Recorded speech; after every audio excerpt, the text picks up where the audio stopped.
Shri Sai Satcharitra in Marathi by late Govind Raghunath Dabholkar. Translation in English by late Zareen. Adhyay 1, OV 133.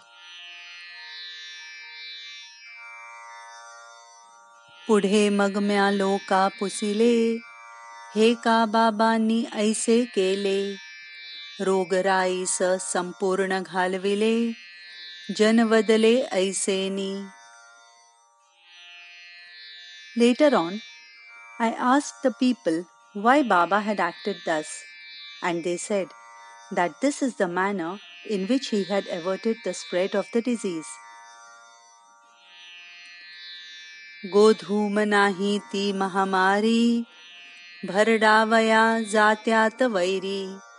तो मग भरडा शिवेवरी, उपरा उपरी taccavi. It was not the wheat, but it was the cholera that he ground out in the grinding stone, and afterwards that was thrown out at the village boundary by handsful. पीठ टाकिले ओढिया काठी, तेथुनी रोगासी लागली ओहटी.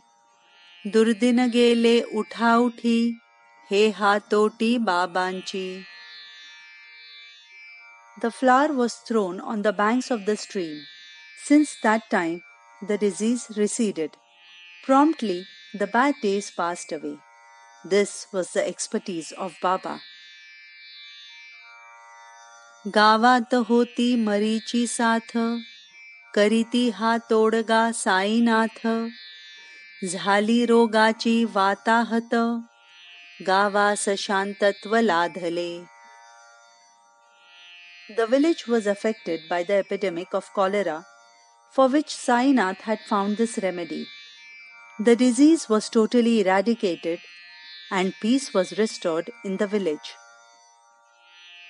पाहुनी दळणाचा देखावा, कौतुक वाटले माझिया जीवा. कैसा कार्यकारण भाव जुळवावा, ताळा मिळवावा हा कैसा. Seeing this spectacle of grinding, I was taken aback. How can the cause and effect be related? How can the proof be found? काय असावा हा अनुबंध, गव्हारोगाचा काय संबंध.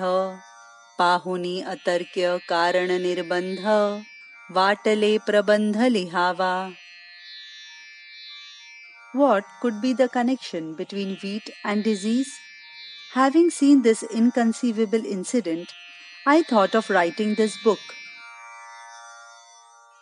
क्षीरसागरा याव्या लहरी, प्रेम उचंबळले तैसे अंतरी. वाटले गावी ती पोटभरी, कथा माधुरी बाबांची.